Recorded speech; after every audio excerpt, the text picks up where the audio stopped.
Hello everybody. Today we are going to learn how to increase English vocabulary. हम लोग क्या करेंगे इस पेज में पूरी वीडियो में हम लोग ये पढ़ने जा रहे हैं कि कैसे इंग्लिश वोकैबुलरी को इंक्रीज़ करते हैं. This is our topic today here. तो मैंने कुछ टिप्स निकाला है, तो अगर आप उस टिप्स को वन बाय वन नोटिस करोगे तो आप ज़रूर समझ जाओगे कि कैसे कैसे किसी भी वोकैबुलरी को, चाहे हिंदी हो चाहे इंग्लिश हो, किसी भी वोकैबुलरी को हम कैसे इंक्रीज़ कर सकते हैं. सबसे पहले हमें समझना पड़ेगा कि वोकैबुलरी होता क्या है. What is the definition of vocabulary, any kind of vocabulary.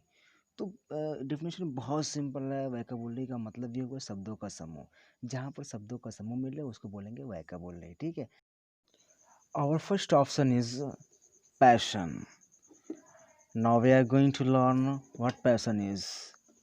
English vocabulary को लर्न करने के कुछ टिप्स हैं. मैंने वो टिप्स दी है, तो उसमें से जो पहले टिप्स है वो है पैशन. यानी कि आपको कुछ भी लर्न करना तो आपके अंदर एक पैशन होना चाहिए. Without passion you can't be able to learn anything else that you want. Okay. तो अपने अंदर पहले एक पैशन रखना पड़ेगा. You have to have passion. ठीक है. आपको एक पैशन रखना पड़ेगा कि मुझे सीखना है तो सीखना है. एक जोश होना चाहिए कि स्टार्ट करने से पहले आपके अंदर एक जोश होना चाहिए, एक पैशन होना चाहिए कि मुझे सीखना है तो सीखना है. तो the first step is to understand what passion is. तो पहले आपको समझना है कि पैशन रखना है आपको. ठीक है ना. इंग्लिश वोकैबुलरी लर्न करने से पहले आपको पैशन, आपके अंदर पैशन होना चाहिए तो मज़ा आएगा. Your second option is to set a proper medium. यानी कि आपको, आपके अंदर पैशन आ गया, आपके अंदर बहुत जोश आ गया, अंदर से आप फड़फड़ा रहे हो इंग्लिश वोकैबुलरी को इंक्रीज़ करने के लिए. ठीक है.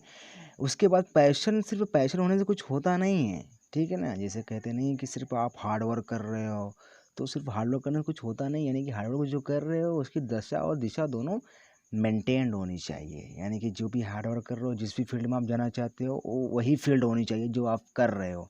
तब आप सक्सेसफुल होंगे. चांसेस बहुत ज़्यादा हो जाएंगे आपको सक्सेसफुल होने के. यानी कि आपको जिस फील्ड में जाना उसी से रिलेटेड आपको काम करना है. ठीक है ना. तो ऐसे ही आपके अंदर पैशन आ गया. अब आपको क्या करना है. सिर्फ पैशन लेने से आपकी इंग्लिश वोकैबुलरी इंक्रीज नहीं हो जाएगी.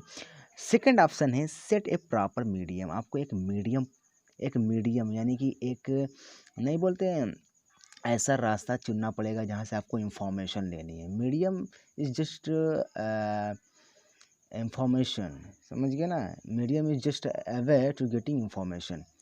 तो ये एक ऐसा वे है. मतलब मीडियम कोई एक वे होता है, एक रास्ता है जिससे हमको इंफॉर्मेशन मिलती है. That means medium. Medium is all about information. ठीक है. तो आपको पहले करना पड़ेगा एक मीडियम में प्रॉपर, एक उचित आपको एक मीडियम सेट करना पड़ेगा. वो क्या है. सपोज दैट आपके पास दो मीडियम है. एक है इंटरनेट और दूसरा मीडियम है आपका बुक. अभी जेन्युइन बुक, ऑथेंटिक बुक, मतलब कि एकदम प्योर, जिसमें मैटर एकदम प्योर मैटर होते हैं, उसमें बिल्कुल गलत मैटर ना हो. तो आपके पास दो मीडियम आ गया. एक है इंटरनेट, क्योंकि इंटरनेट से भी आपको इन्फॉर्मेशन मिलने वाली है. तो मैंने बताया जहाँ से इन्फॉर्मेशन मिलती है उसको मीडियम बोलते हैं. ठीक है. कहीं से भी कोई भी इन्फॉर्मेशन मिलती है उसको मीडियम बोलते हैं. और दूसरी आपका मीडियम जो वो बुक है, तो बुक से भी आपको इन्फॉर्मेशन मिलेगी. तो you have to very very clear कि जहाँ से भी आप इंफॉर्मेशन ले रहे हो, जिस भी मीडियम से आप इंफॉर्मेशन ले रहे हो, वो मीडियम आपके लिए प्रॉपर है कि नहीं है, वो मीडियम आपके लिए अच्छा है कि नहीं है. ठीक है. जैसे आप इंटरनेट से ले रहे हो तो आपको पता होना चाहिए कि इंटरनेट के सारे मैटर अच्छे होते हैं, राइट होते हैं कि राइट नहीं होते हैं. अगर आप बुक से ले रहे हो, आप बुक से वोकैबुलरी पढ़ रहे हो, आप बुक से इंफॉर्मेशन ले रहे हो, तो आपको क्लियर पता होना चाहिए जो बुक्स आप पढ़ रहे हो वो ऑथेंटिक है कि नहीं है. वो जेन्यून है कि नहीं. उसमें मैटर जो कुछ लिखेंगे वो राइट हैं, लिखे गए हैं, करेक्टली लिखे गए कि नहीं लिखे गए. तो आपको पूरी तरह से इस पे श्योर होना पड़ेगा, निश्चित होना पड़ेगा. उसके बाद आप अपना एक मीडियम प्रॉपर मीडियम सेट करो. उसके बाद आप लर्न करो. ये था दूसरा स्टेप. ठीक है. Now we are going to learn the third option of this topic. Third option is use weekly. मेरे कहने का मतलब आपको प्रत्येक हफ्ते, यानी कि एक वीक खत्म होता है फिर पुराना वाला अगला वीक जब स्टार्ट होता है उसमें उसको यूज़ करना है. यूज़ का मतलब दोहराना वही हुआ, यानी प्रयोग करना माने दोहराना हुआ. ठीक है.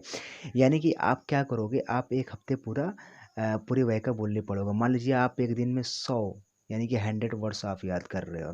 फिर जो अगले दिन आप 50 वर्ड्स याद कर रहे हो, फिर अगले दिन आप जो 50 वर्ड्स याद कर रहे हो, ऐसे 7 दिन आप याद करोगे, ठीक है। फिर जैसे 7 दिन गुजरेगा, यानी कि ए वीक खत्म हो जाएगा, फिर जैसे अगला वीक स्टार्ट होगा, फिर आप वही जो 100 वर्ड्स यूज़ किए थे, फिर उसको दोबारा आप लर्न करना स्टार्ट कर दोगे। फिर 50 वर्ड्स यूज़ आपने लर्न किया था, फिर उसको आप यूज़ करना स्टार्ट कर दोगे। मेरे कहने का मतलब ये हुआ कि आप जो कुछ भी एक हफ्ते में सीखोगे, फिर अगले हफ्ते में भी उसको रिवाइज करते रहोगे। उसका यूज़ होना चाहिए, जो भी आपका शब्द रहेगा उसका यूज़ होना चाहिए। ये नहीं कि एक बार प्रयोग कर लिए, फिर 1 साल बाद प्रयोग करोगे तो ऑटोमेटिकली आप भूल जाओगे, क्योंकि जिस चीज़ का यूज़ होता है वो चीज़ भूलती नहीं है। तो थर्ड ऑप्शन में यही मैं बताना चाहता हूँ कि जो भी आप वोकैबुलरी लर्न करोगे उसका यूज़ करोगे, ठीक है ना? तो वो भूलेगा नहीं, और ऐसे करते करते आपकी वोकैबुलरी बहुत कम दिनों के अंदर इंक्रीज हो जाएगी। Okay. Now we are going to learn the fourth option. Fourth option is right on the notebook. ये बहुत ही अच्छी चीज़ है, क्योंकि क्या होता है ना, जब कोई चीज़ हम लोग लर्न करते हैं तो उसको जितनी बार हम लोग राइट करते हैं तो वो जल्दी, उससे क्या होता है, वो हमारे मन में जल्दी ऑब्जर्व होता है, ठीक है। यानी कि हमारा मन क्या करता है, उसको जल्दी कैच करता है। ये बात ट्रुथ है, हकीकत है, चाहे आप करके देख सकते हो।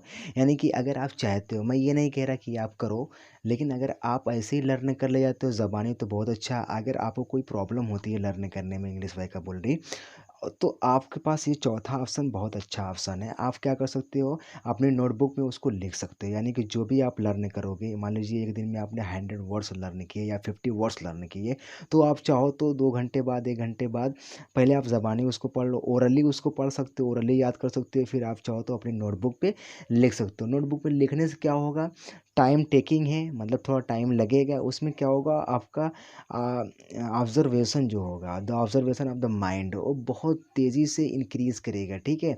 आप बड़ी अच्छी, बहुत आराम से आप अंडरस्टैंड कर पाओगे वर्ड्स जो लर्न करते हो, और वो जल्दी भूलेगा नहीं। लिखने से क्या होता है, वो काफ़ी देर तक हमारे मन में टिका रहता है, ठीक है ना।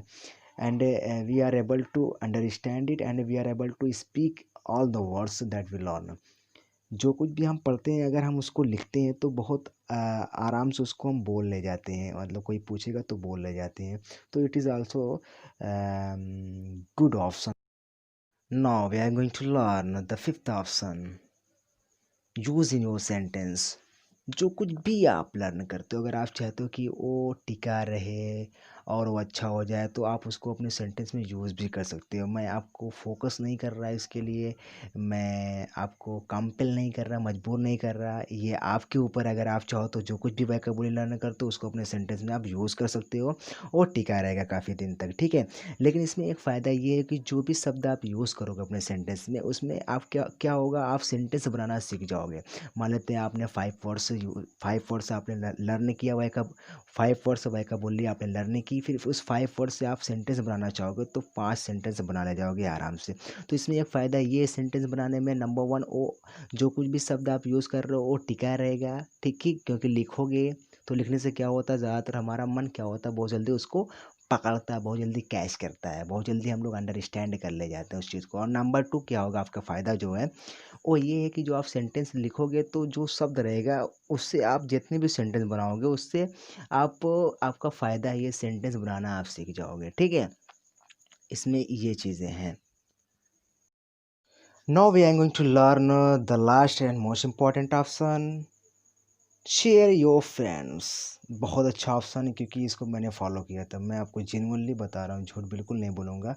मैंने अपनी वोकैबुलरी इंक्रीज़ करने के लिए जब मैंने किया था, ठीक है, जब मैं इस पर लगा था, when I was so accustomed to getting the vocabularies, तो at that moment I used this option, because I think at that moment I thought that was the best option.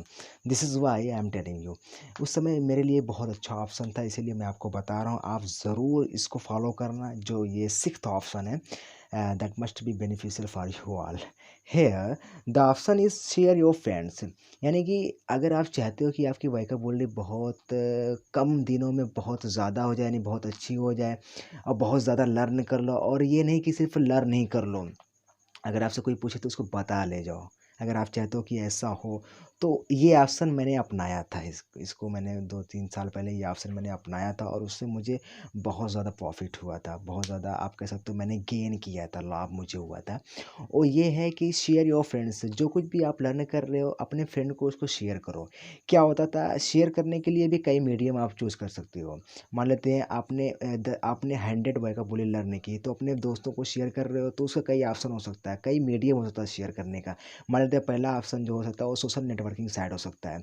मान लेते हैं आप फेसबुक से अपने दोस्तों को शेयर कर रहे हो, तो अपने दोस्तों को जो शेयर कर रहे हो तो आपका दोस्त भी पूछेगा, अच्छा ये बताओ ये जो वर्ड आपने यूज़ किया, आपने जो मुझे सेंड किया इसका मतलब क्या? तो आप उसको बताओगे तो बार-बार रिपिटिशन होगा, बार-बार उसका यूज़ होगा, उसको बताओगे तो वहाँ से आप सीखोगे, ठीक है? मान लेते हैं आप व्हाट्सएप के थ्रू जो है अपने फ्रेंड्स को शेयर कर रहे हो, तो मान लीजिए आपने 100 वर्ड्स यूज़ किया, 100 वर्ड्स आपने शेयर किया अपने फ्रेंड्स को, तो ज़रूरी नहीं कि आपके फ्रेंड्स को पूरा 100 वर्ड्स पता हो। मान लेते हैं कम से कम मान लेते हैं 50 वर्ड्स पता होगा, उसमें से 50 नहीं पता होगा तो वो आपसे पूछेगा। जब आपसे पूछेगा तो आपको मौका मिलेगा बताने का। जब आप बताओगे तो क्या होगा, यूज़ होगा, है ना? तो बार-बार यूज़ होगा तो क्या होगा, आप जल्दी सीखोगे।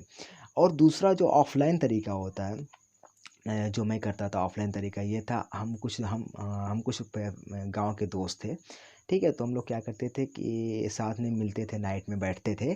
तो इसमें ये होता था कि पहले 1 दिन पहले प्लान हो जाता था कि आपको कल जो है वोकैब्युलरी इतनी वोकैब्युलरी आपको सुनानी है, मैं पूछूँगा। तो मैं कहता था चलो ठीक है, मैं सुनाऊँगा आपको। मैं क्वेश्चन करता था, मैंने कहा कि आपको इतनी सुनानी है तो आपको बताना पड़ेगा। तो ऐसे हम लोग ऑफ़लाइन यानी कि मिलते थे और हम लोग डिस्कशन करते थे। तो उसमें क्या होता था कि मैं कुछ वोकैब्युलरी बोलता था, उसको नहीं पता होता तो मुझसे पूछता था तो मैं बताता था, ठीक है? ये सब हम लोग फ़ेस टू फ़ेस बातें करते थे। फिर उसको नहीं पता होता था तब मैं बताता था, ऐसे वो कुछ मुझे देता था, मैं उसे कुछ देता था, ठीक है? तो ऐसे करते-करते काफ़ी दिन तक हम लोग लगे थे, तो ऐसे शेयर होता था, इसको शेयरिंग बोलते हैं, ठीक है? चाहे आप ऐसे किसी को नॉलेज दो ऑफ़लाइन, फ़ेस टू फ़ेस यानी कि मिल कर के, तो उसको भी शेयरिंग बोलेंगे। चाहे आप नेटवर्किंग के थ्रू यानी कि इंटरनेट के थ्रू, किसी भी मीडियम के थ्रू, इंटरनेट में किसी भी मीडियम के थ्रू, चाहे वो ट्विटर हो, चाहे वो टेलीग्राम हो, चाहे वो हॉटमेल हो, चाहे वो ईमेल हो, चाहे वो फेसबुक हो, इंस्टाग्राम हो या व्हाट्सएप हो, किसी के भी थ्रू आप नॉलेज दो किसी को, उसको शेयर बोलते हैं। तो ये जो शेयर वाला ऑप्शन है ये बेस्ट ऑप्शन है, इससे आप बहुत जल्दी ग्रो करोगे, बहुत जल्दी आपकी वोकैब्युलरी इंक्रीज होगी। ये ऑप्शन मैंने अपनाया था तो इसीलिए मैं आपको रिकमेंड करता हूँ, I strongly recommend you all to use this option. This must be the best option for you all. Thank you very much.